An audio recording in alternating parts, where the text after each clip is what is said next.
क्या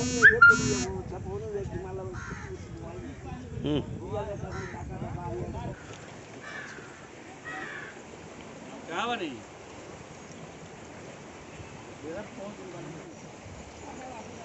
नदी में 12 किलो का रेहू मिला था।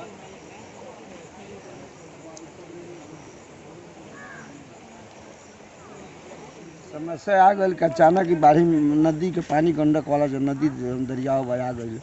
अब हमने खेत तैयार कर लिया बोए खातिर।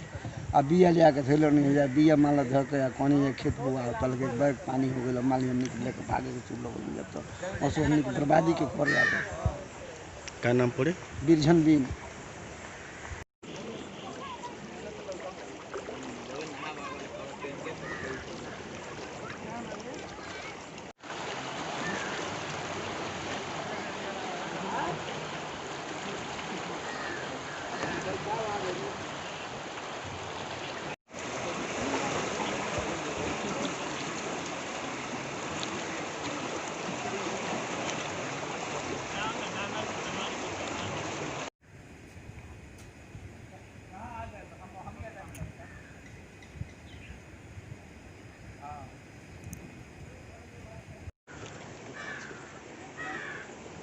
क्या बनी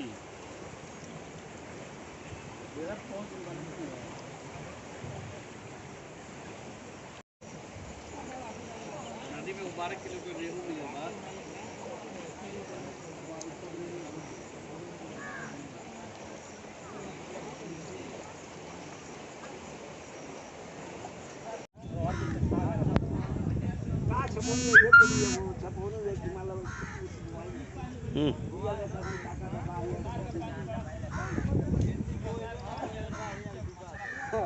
अब और पानी आ रहा है।